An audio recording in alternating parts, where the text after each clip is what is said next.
बच्चों आज हम पढ़ेंगे कक्षा 10वीं विषय गणित अध्याय 5 समांतर श्रेणियां। इसके पहले हमारा अध्याय 4 तक हो गया है। आप सभी लोगों को क्या करना चाहिए, समय निकाल करके उसका रिवीजन करना चाहिए, ठीक है ना। बगैर रिवीजन के गणित किसी काम की नहीं है। आपको नहीं है कि भूल जाओगी। हमारी बात समझ में ना।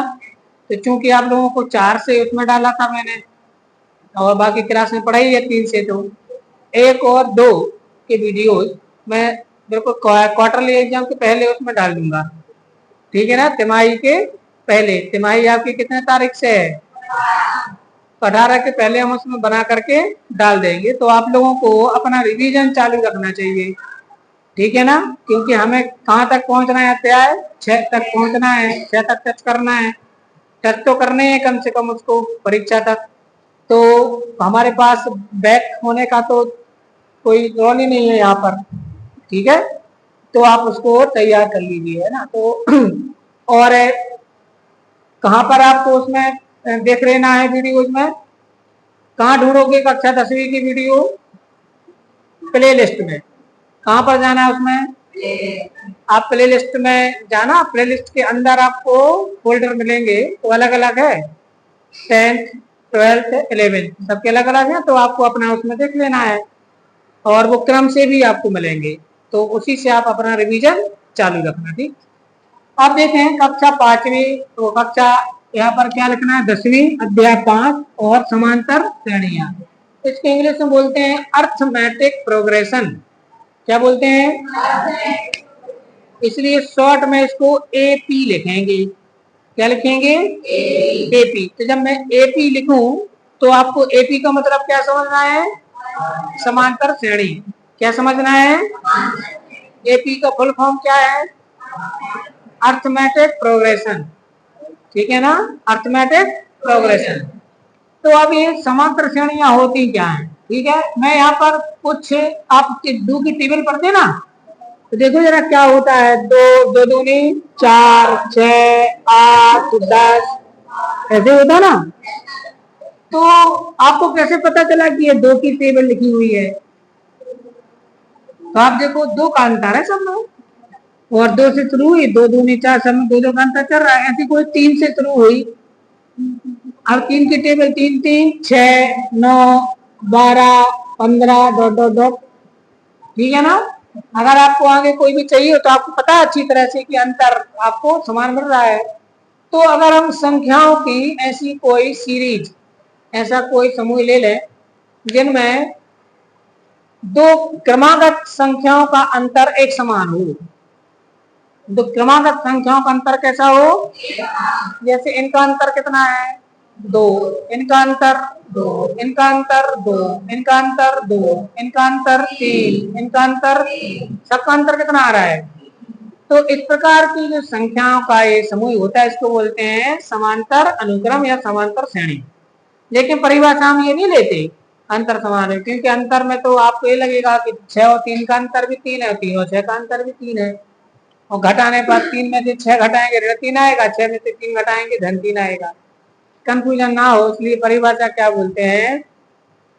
समांतर श्रेणी ऐसी संख्याओं का एक समूह है जिसमें प्रत्येक संख्या उसके पूर्व संख्या में एक निश्चित संख्या को जोड़कर प्राप्त की जा सकती है। इसी परिभाषा को आप देखो बुक में, आपको हाईलाइट करके पेज नंबर 59 पर 59 पर देखो, और आपको उसको हाईलाइट भी कर लेना है। मिल गई? क्या लिखा है? समांतर श्रेणी संख्याओं की ऐसी सूची है जिसमें प्रत्येक पद पहले पद के अतिरिक्त, क्योंकि पहले पद के पहले कोई होगा ही नहीं, पहले पद के अतिरिक्त प्रत्येक पद अपने पद में एक निश्चित संख्या जोड़ने पर प्राप्त होगा। क्लियर होगी ना बात? और उसके ऊपर क्या लिखा है देखो, अर्थमेटिक प्रोग्रेशन या एपी लिखा है ना। तो परिभाषा सबने हाईलाइट कर ली। कौन से पेज पर है? 59 पर। क्या लिखा है? एक समांतर श्रेणी संख्याओं की ऐसी सूची है जिसमें प्रत्येक पद पूर्व पद के अतिरिक्त प्रत्येक पद अपने पूर्व पद में एक निश्चित संख्या जोड़ने से, वहां पूर्व पद लिख देना, अपने पूर्व पद में, वहां पद लिखा है ना, उसमें एक शब्द जोड़ दो पूर्व। प्रत्येक पद अपने पूर्व पद में एक निश्चित संख्या जोड़ने पर प्राप्त प्राप्त होता है। और इस निश्चित संख्या को जिसको जोड़ते हैं, देखो नीचे क्या लिखा है, इस निश्चित संख्या को एपी का सारवंतर कहते हैं। क्या कहते हैं? हाईलाइट कर लो, सारवंतर कहते हैं। और इसे डी से प्रदर्शित करेंगे। अब ये देखिए जरा ध्यान से, ये मैंने कुछ संख्या लिखी, यहां मैं कुछ और लिख रहा हूं, देखो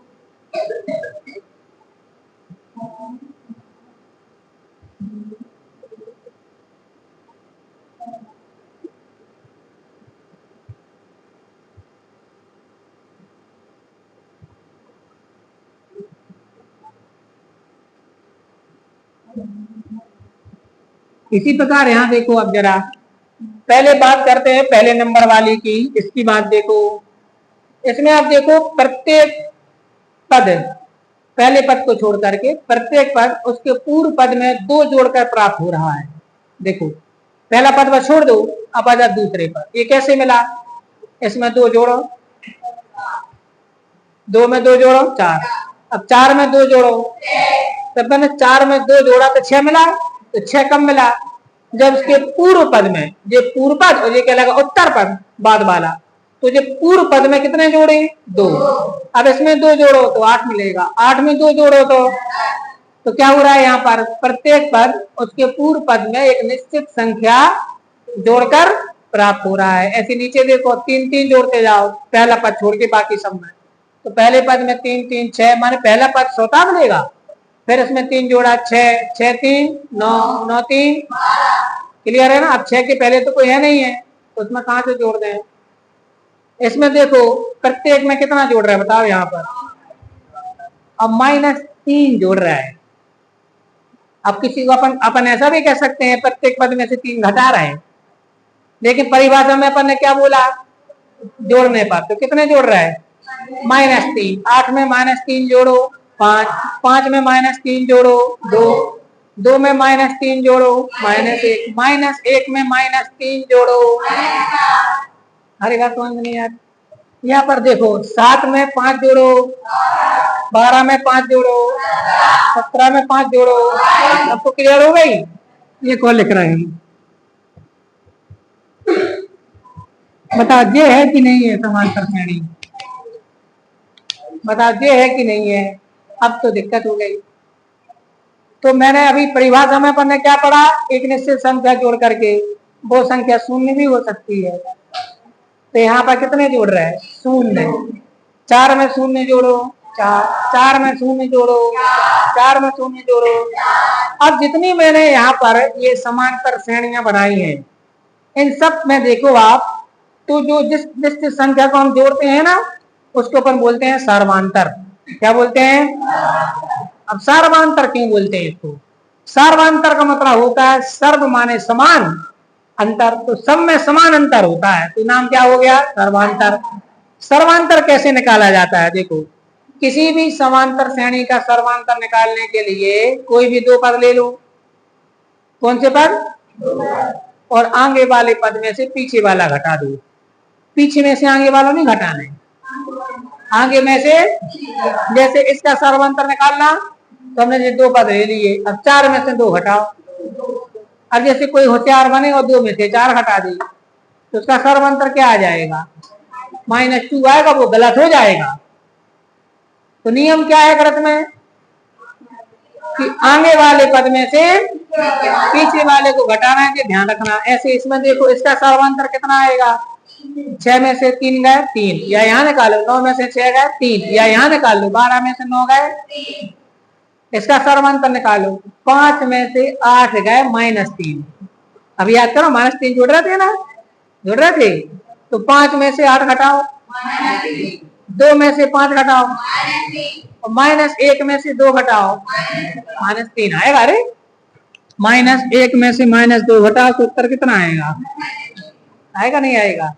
तो यहाँ देखो 12 में से 7 घटाओ 5, 17 में से 12 घटाओ 5, तो अंतर समान होता है, इसलिए इसका नाम रखा गया सर्वांतर, है ना। क्या रखा गया? अच्छा, अब यहाँ पर देखो जरा, 4 में से 4 घटाओ 0, 4 में 4 घटाओ 0, तो यहाँ पर देखा आपने सर्वांतर को डी से प्रतिशत करते हैं। यहाँ पर डी का मान कितना आया? +2। यहाँ पर डी का मान कितना आया? यहाँ पर डी का मान कितना आया?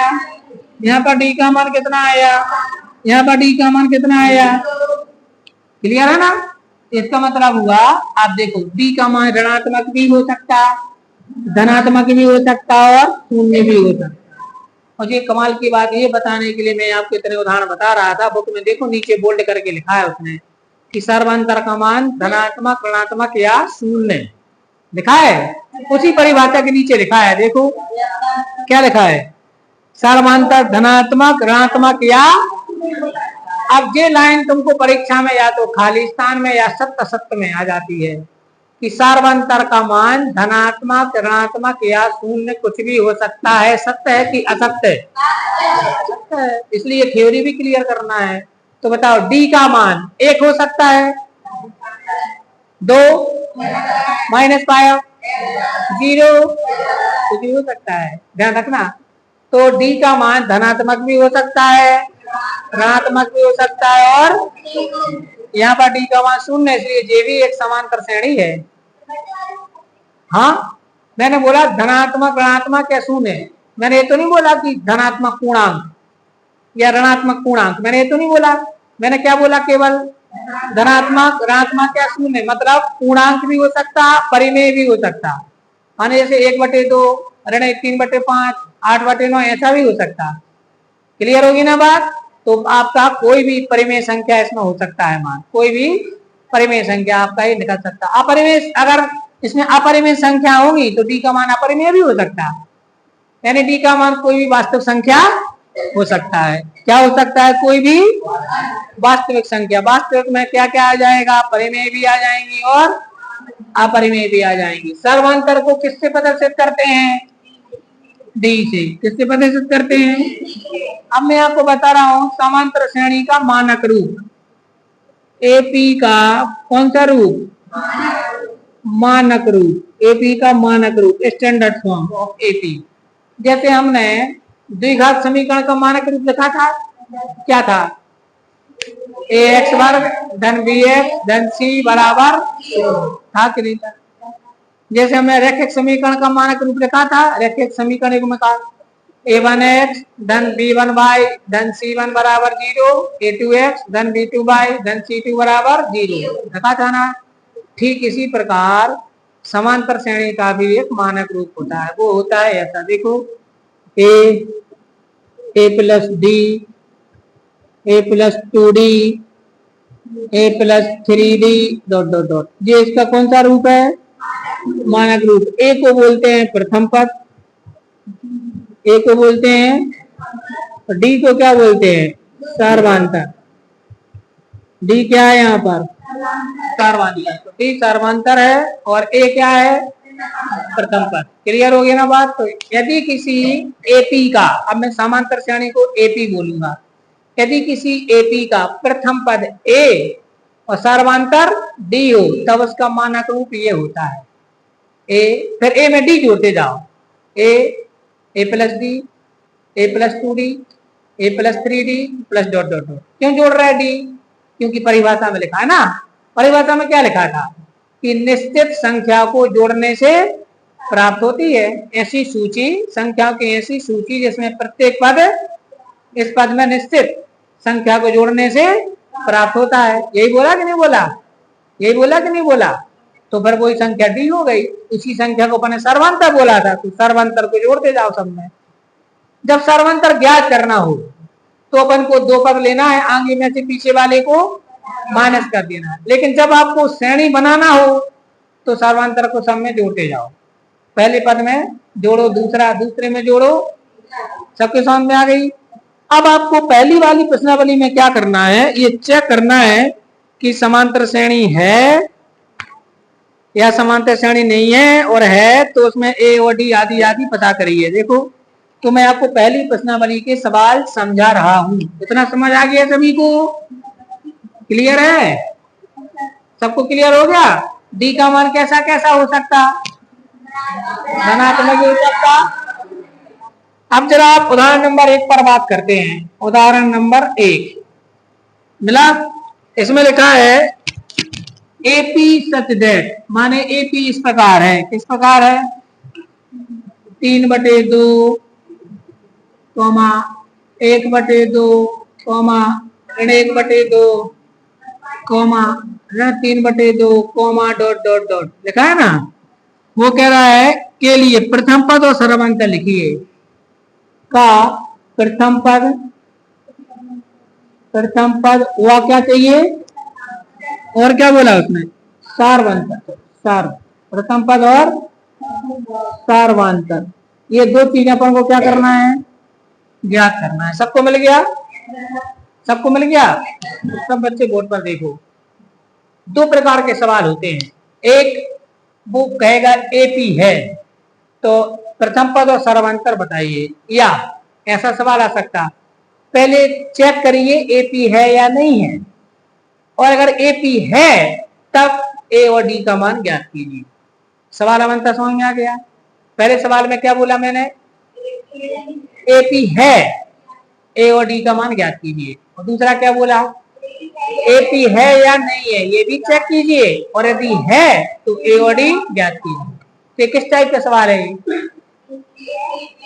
पहले टाइप का। एपी है माने वो कह रहा समांतर श्रेणी है, मतलब हमें ये वेरीफाई नहीं करना है कि समांतर श्रेणी है या नहीं है, वो पहले से कह रहा है कि जांच ही नहीं करना, हम सीधा ए और डी पता करेंगे। तो बच्चों कितना सिंपल है। ए कौन सा पद कहलाता है? तो यहाँ ए का मान सीधा सीधा उत्तर देखो, सीधा ए का मान हो जाएगा 3/2। जो पहले नंबर पे लिखो वही ए का मान है, जो पहले नंबर पे लिखा हो वही काय का मान है। क्लियर है? तो ए बराबर कितना आ गया? अब तुम्हें चाहिए डी। सर्वांतर को क्या से प्रतिशत करते हैं? तो मैंने बोला था डी चाहिए हो तो दूसरे में से पहला घटा दो। तो दूसरा वाला पद कितना है, और इसमें से कौन सा घटा दो? ये है। क्लियर होगी ना समझ में? अब यहाँ पर 2 क्या आ जाएगा? लघुत्तम। 2 से 2 कट गया तो यहाँ पर 1, और 2 से 2 कट गया यहाँ पर 3 आएगा। तो 1 में से 3 घटाओ, -2/2, और इसको काट दो तो कितना उत्तर आएगा? इसका प्रथम पद है 3/2 और सार्वंतर है 1। हमारा उत्तर हो गया। लो उदाहरण नंबर 1 क्लियर। कितना सरल है, समझ आ गई ना बात? तो प्रथम पद तो जो पहले नंबर पर लिखा हो वही क्या कहलाता है? तो प्रथम पद है वो 3/2, और सर्वांतर निकालने के लिए क्या करना है? कोई भी 2 पद ले लेना क्रम से, क्रमागत, और आगे में से कौन सा। अब ऐसा नहीं कि हम इन दोनों को लेंगे तो उत्तर बदल जाएगा, नहीं यही आएगा। बात समझ में आई? तो सर्वांतर निकालने के लिए क्या करना है? कोई भी 2 पद ले लेना क्रम वाले। ऐसा नहीं आपके आप पहले एक ले लो ये और एक ले लो ये, ऐसा नहीं। कौन से लेना है? क्रमागत, इनको बोलते हैं क्रमागत। कोई भी 2 क्रमागत ले लो, आगे में से पीछे वाला माइनस कर दो, घटा दो। तो इतना सबको समझ में आ गया? ठीक है। उदाहरण नंबर कौन सा था? 1। अब उदाहरण नंबर 2 पर बात करते हैं। है नहीं है? क्या है? उदाहरण नंबर 2 में देखिए क्या लिखा है। संख्याओं की निम्नलिखित सूचियों में कौन सी एपी है और कौन सी एपी नहीं है? तो बताओ किस टाइप का प्रश्न है? दूसरी टाइप का है। मतलब इसमें क्या क्या काम करना है? पहले तो आपको चेक करना है एपी है या, फिर यदि उनसे एपी है तो अगले 2 पद बताइए। अगर एपी है तो आगे वाले 2 पद बताना है। तो उदाहरण नंबर 2 और आप समझ लोगे तो पूरी प्रश्नावली बन जाएगी। देखो उदाहरण नंबर 2 में है निम्न सूचियों में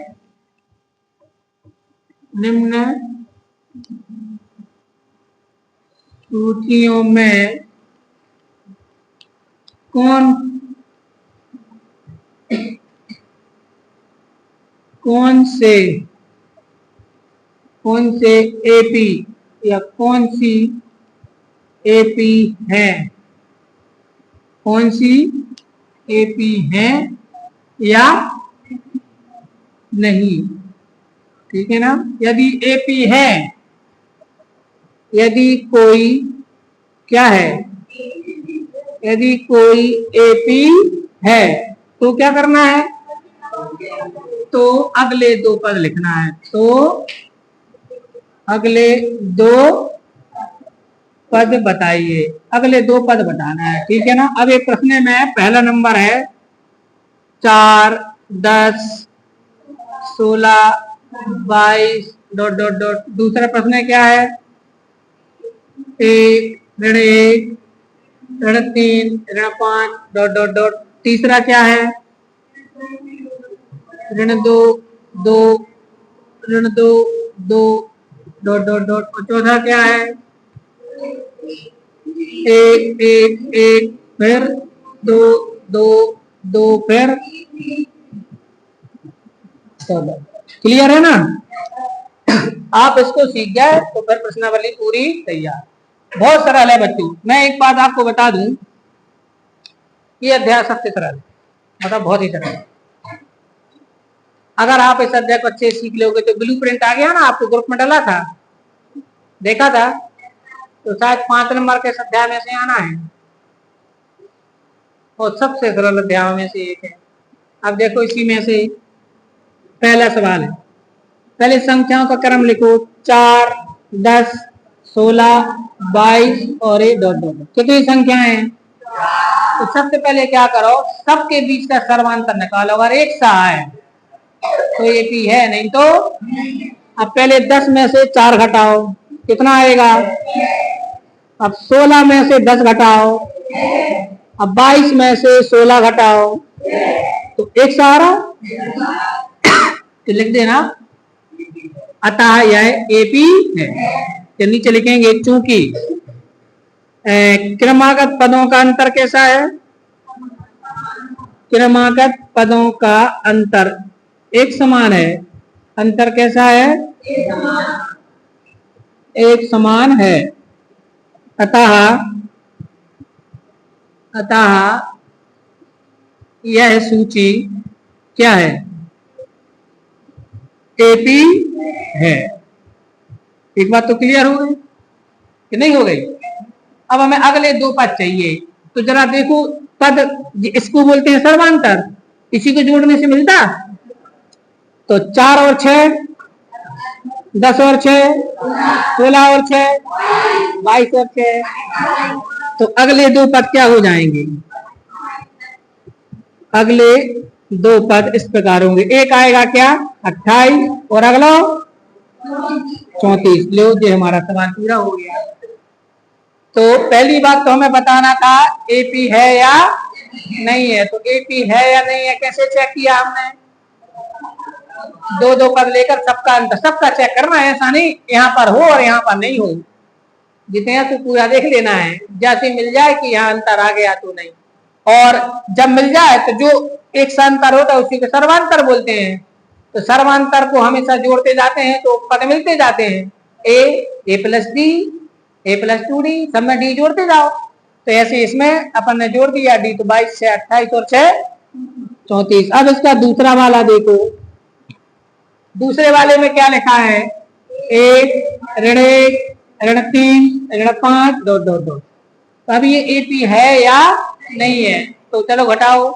तो पहले ऋण 1 में से क्या घटाएंगे, 1, तो आंसर कितना आएगा भाई, जो है -1, और -1 में से क्या हटा दो 1, तो उत्तर तो -2 हो जाए, नहीं हो जाएगा।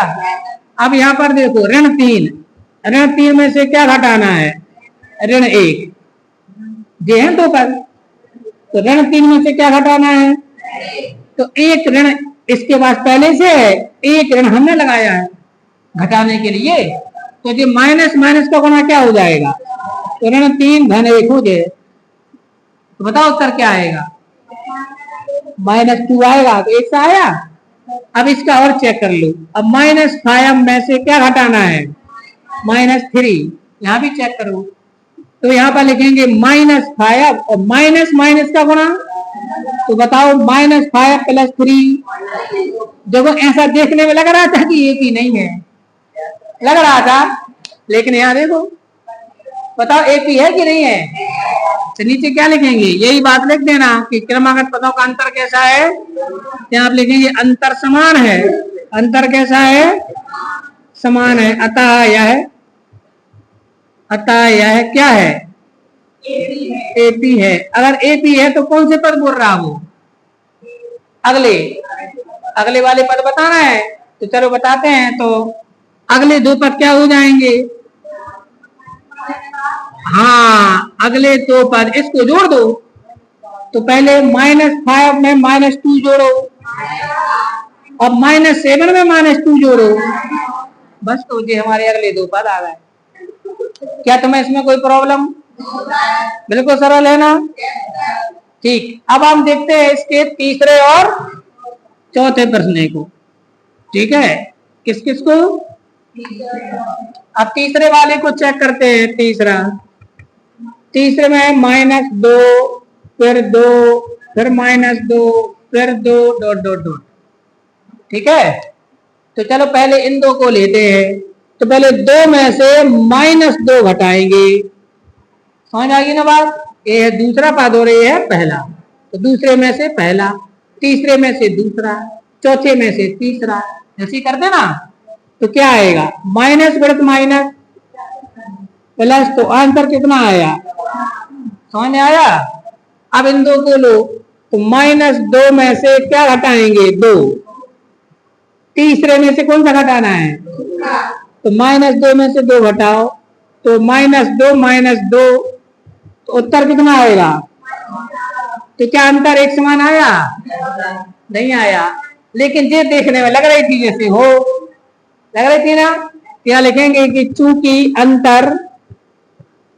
अंतर कैसा है? एक समान नहीं है। चूंकि अंतर एक समान, अतः यह सूची एपी नहीं है। अगर एपी नहीं है तो अब आगे की पद नहीं लिखना है हमें। अब नहीं लिखेंगे हम आगे की पद। क्यों नहीं लिखेंगे?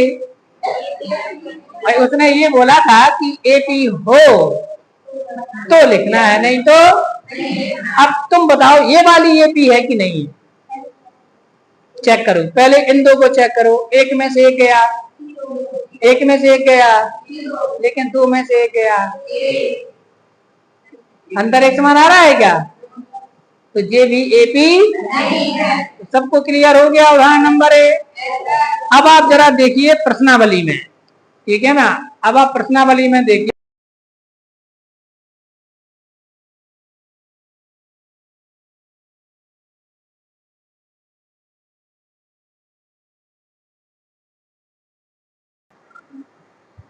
तो अब हम बात करते हैं बच्चों प्रश्नावली 5.1 के प्रश्न क्रमांक 1 के पहले पर क्या लिखा है? निम्न में से किन स्थितियों में संबद्ध संख्याओं की सूची एपी है? प्रश्न है प्रत्येक किलोमीटर के बाद टैक्सी का किराया। प्रत्येक किलोमीटर मतलब 1 किलोमीटर के बाद, 2 किलोमीटर के बाद, फिर 3 किलोमीटर के बाद सूची का किराया, जबकि प्रथम किलोमीटर के लिए किराया 15 है और उत्तरोत्तर माने आगे के लिए कितना है? 8। तो देखो सॉल्व, ध्यान दो। प्रथम किलोमीटर के बाद या पहले किलोमीटर के बाद किराया कितना होगा? पहले किलोमीटर के बाद किराया कितना होगा? जल्दी बताओ। अरे नहीं, ₹15। पहले किलोमीटर का तो कितने लगने? अब बताओ 2 किलोमीटर के बाद किराया, 2 किलोमीटर के बाद किराया 15 ले है पहले वाले के और 8 ले है दूसरे वाले के। तो कितना हो जाए? अच्छा, 3 किलोमीटर के बाद किराया जल्दी बताओ। 3 किलोमीटर के बाद किराया तो 23 तो लगेगा जी। 8 और जोड़ दो, कितना आ जाएगा? ₹21। अच्छा, 4 किलोमीटर के बाद किराया तो 21 + 8 बराबर ₹39 तो इसलिए ऐसे आगे आते जाएगा, क्या लिख दो, इसलिए क्या पूछा है आपसे, संबद्ध संख्याओं की सूची, इसलिए संख्याओं की सूची क्या बनेगी बताओ, संख्याओं की सूची, अब रुपए छोड़ करके बना दो, क्या बनेगी, 15, 23, 31, 39 ... बनेगी नहीं बनेगी। अब अंतर चेक करो, कब देखो 23 माइनस 15 बराबर 8, फिर 31 माइनस 23 8, फिर 39 माइनस 31 बराबर, अंतर कैसा है, क्या लिखेंगे, चूंकि अंतर कैसा है, समान है, समान है, अतः संख्याओं की सूची क्या बनाएगी, संख्याओं की सूची, संख्याओं की सूची एपी है, एपी क्यों है, तो यही तो कारण है, क्यों है, क्यों का कारण ये लिखा, बात समझ आएगी सभी को, ठीक है, सभी नोट कर लें, इसके बाद हम कल पढ़ेंगे अगले लेक्चर में, ठीक।